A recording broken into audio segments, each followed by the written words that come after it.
तो दोस्तों स्वागत है आपका हमारे यूट्यूब चैनल में। आज हम आपको बताने वाले हैं बीएससी एग्रीकल्चर का जो एक सब्जेक्ट लगता है प्रिंसिपल ऑफ जेनेटिक्स, जो 5 दिन कमेटी थी आपकी, उसके अकॉर्डिंग जो लगता था वो आपका फर्स्ट ईयर के सेकंड सेम में लगता था, और अभी जो है आपका जीपीबी ये लगता है आपका सेकंड ईयर के फर्स्ट सेम में। दोस्तों आइए इसका पहला टॉपिक हम कवर करते हैं, pre Mendelian and post Mendelian era. कहने का मतलब ये है कि मेंडल से पहले क्या क्या खोज हुई और मेंडल के बाद में कौन कौन सी खोजें हुई। तो पहले हम दोस्तों प्री मेंडेलियन एरा पढ़ेंगे, यानी कि मेंडल के समय से पहले की क्या क्या खोजें थी, और उसके बाद हम पोस्ट मेंडेलियन एरा पढ़ेंगे।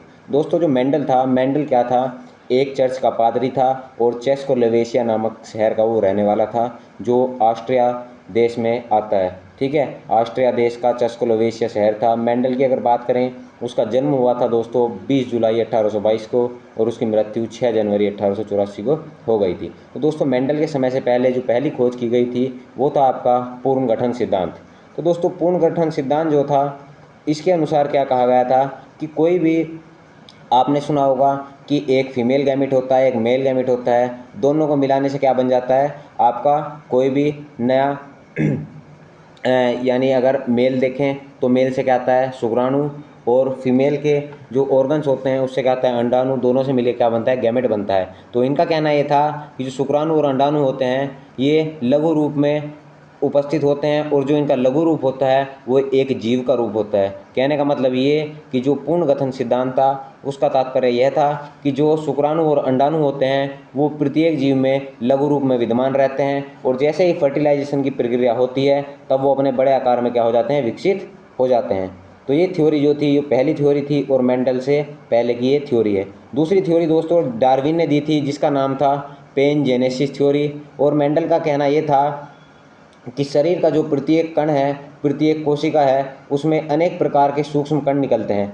तो दोस्तों जो भी हम जीव हैं, जंतु हैं, उनका प्रत्येक शरीर का छोटा भाग क्या होता है, कोशिका। लेकिन मेंडल का कहना था, डार्विन का कहना था कि शरीर की जो कोशिका होती हैं सभी कोशिकाओं से सूक्ष्म कण निकलते हैं, और जो रक्त के माध्यम से क्या करते हैं, अनेक जो भी हमारे कैरेक्टर रहते हैं उन्हें पीढ़ी दर पीढ़ी दूसरे हमारी संतानों में ट्रांसफ़र करते रहते हैं। तो ये कहना था डार्विन का। ये आपकी दूसरी थ्योरी थी जो प्री मेंडेलियन एरा के अंतर्गत आती है। अब दोस्तों थर्ड जो थ्योरी थी वो लेमार्क के द्वारा दी गई थी। तो लेमार्क ने जो थ्योरी दी थी उसे उपार्जित लक्षणों की वंशानुगति का सिद्धांत कहा जाता है।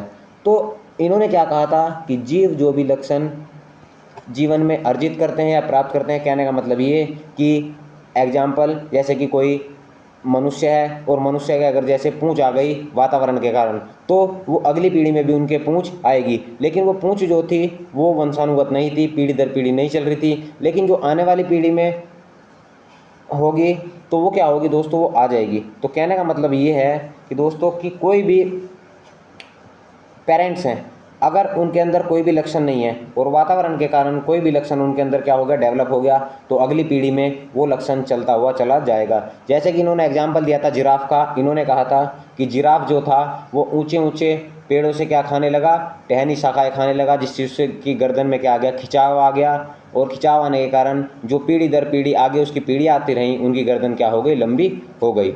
तो दोस्तों इसके बाद ये चौथा सिद्धांत क्या था, मिश्रण एवं वंशानुगति का सिद्धांत। तो माता पिता के जो लक्षण होते हैं संतानों में उत्पन्न होते हैं वो दोस्तों क्या होते हैं, वो समान रूप से एक मेल का गैमेट और एक फीमेल का गैमेट, शुक्राणु और अंडाणु जब आपस में मिलते हैं तो जो तीसरा गैमेट बनता है वो दोस्तों क्या होता है कि दोनों का मिक्सर होता है। इसमें एग्जाम्पल दिया कि रेड गुलाब का अगर वाइट गुलाब से हम क्रॉस कराते हैं तो आने वाली पीढ़ी जो होगी वो पिंक गुलाब की होगी दोस्तों, दो जिसमें रेड और वाइट दोनों गुलाब का क्या होगा, मिश्रण होगा। उसके बाद दोस्तों लास्ट ये जो प्री मेंडेलियन, मेंडल से पहले की इंपॉर्टेंट थ्योरी थी वो दी थी एजीजेनेसिस सिद्धांत, और वो विलियम हार्वे के द्वारा दिया गया था। इन्होंने कहा था कि भ्रूण का निर्माण जो होता है वो धीरे धीरे होता है, जिससे कि अंगों का निर्माण भी धीरे धीरे होता है। तो ये जो इंपॉर्टेंट थ्योरी थी मेंडल के समय से पहले की, जिन्हें प्री मेंडेलियन एरा थ्योरी कहा जाता है, वो मैंने आपको बताई। अब हम आपको कुछ पोस्ट मेंडेलियन एरा थ्योरी बताएंगे। तो दोस्तों इसके अंदर जो पहली थ्योरी थी वो थी इनकम्प्लीट डोमिनेंस थ्योरी। तो इसमें क्या कहा था, जब किसी जीन का एलील दूसरे पर पूरी तरह से क्या होता है, प्रभावी नहीं होता। तो कहने का मतलब ये, जब कैपिटल आर का स्मॉल आर से क्या कराया गया, क्रॉस कराया गया, तो जो नई पीढ़ी आई उसमें ना तो लक्षण कैपिटल आर के कंप्लीट थे और ना ही लक्षण उसमें स्मॉल आर के कंप्लीट थे, तो ये दोनों के गुणों का क्या होता है, मिश्रण होता है। तो इसे इनकम्प्लीट डोमिनेंस थ्योरी कहा जाता है, क्योंकि कंप्लीट तो थी नहीं। अगर कंप्लीट होती तो कैपिटल आर नई पीढ़ी में आता या स्मॉल आर नई पीढ़ी में आता, लेकिन ऐसा नहीं हुआ, दोनों के समान लक्षण मिक्स होकर इसमें आ गए। उसके बाद नेक्स्ट बात करें थ्योरी की, तो कोडोमिनेंस थ्योरी में क्या कहा कि जो दोनों एलील, अब दोस्तों देखिए मैं आपको यहाँ बता देता हूँ एलील क्या होता है। देखिए हमारे शरीर में डीएनए होता है जेनेटिक मटीरियल, कहने का मतलब जेनेटिक मटीरियल जो भी हमारे अंदर लक्षण होते हैं वो पीढ़ी दर पीढ़ी किसके द्वारा जाते हैं, डीएनए के द्वारा ट्रांसफ़र होते रहते हैं। और डीएनए के ऊपर ही उपस्थित होता है क्या, जीन। तो जो डीएनए का वर्क है वो जीन के अंदर बटा होता है। और दोस्तों एक जीन के जो दो रूप होते हैं उन्हें एक दूसरे का क्या कहा जाता है, एलील कहा जाता है। तो सबसे छोटा हो गया एलील, और दो एलील से मिलकर बना एक जीन, और बहुत सारे जीन से मिलकर क्या बना आपका, वो बना आपका डीएनए। ठीक है, जैसे कि एग्जाम्पल आपका ब्लड ग्रुप, देखिए ब्लड ग्रुप, इसमें कहने का मतलब ये है कि जब दो एलील एक साथ प्रकट होते हैं, ठीक है, तो वो जोड़े में ही प्रकट होते हैं, सिंगल कभी भी कोई भी एलील जो होता है वो प्रकट नहीं होता। क्योंकि एलील की जो डेफिनेशन है वो यही है कि एक जीन के जो दो रूप होते हैं उन्हें एक दूसरे का एलील कहते हैं। कहने का मतलब हमारे पास दो एलील हैं ए और बी, तो बी का एलील ए और ए का एलील क्या कहा जाएगा, बी। दूसरी थ्योरी की बात करें तो मल्टीपल एलील।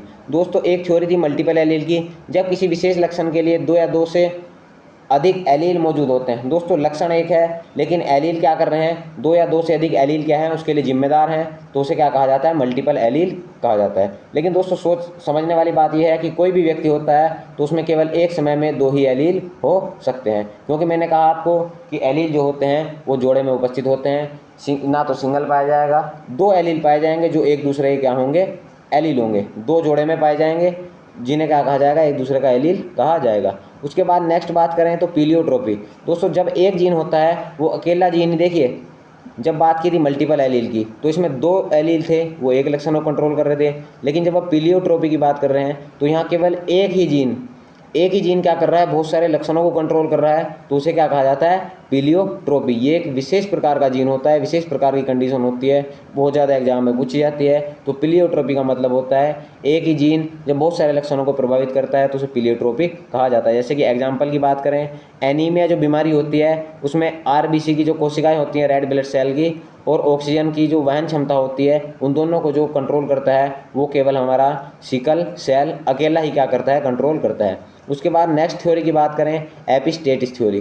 तो एक जीन किसी अन्य जीन की अभिव्यक्ति को क्या कर देता है, दबा देता है। जब दो जीन क्या है आपस में क्रॉस कराया और उसके बाद एक जीन प्रभावी होता है, उसमें एक जीन क्या होता है, अप्रभावी होता है, तो इन जीन में एक के लक्षण दिखने लगते हैं जो प्रभावी होता है, और जो अप्रभावी होता है उसके लक्षण क्या हो जाते हैं, छिप जाते हैं। ठीक है, जैसे कि एग्जाम्पल की बात करें तो मकई के पौधे में क्या होता है, कलर में ये चीज़ देखने को मिलती है। तो एक जीन क्या कर देता है, यहाँ दूसरे के प्रभाव क्या कर देता है, रोक देता है। जो प्रभावी जीन होता है वो प्रकट हो जाता है, और जो अप्रभावी जीन होता है वो क्या हो जाता है, छिप जाता है। तो दोस्तों ये पहला आपका टॉपिक था। आपको कोई डाउट हो तो आप कमेंट में पूछ सकते हैं। आपको वीडियो कैसी लगी कमेंट में ज़रूर बताएं। अब कंप्लीट एग्रीकल्चर की वीडियो आपको इस यूट्यूब चैनल पर मिलती रहेंगी। हमसे जुड़े रहने के लिए हमारे चैनल को सब्सक्राइब करें। धन्यवाद, जय हिंद।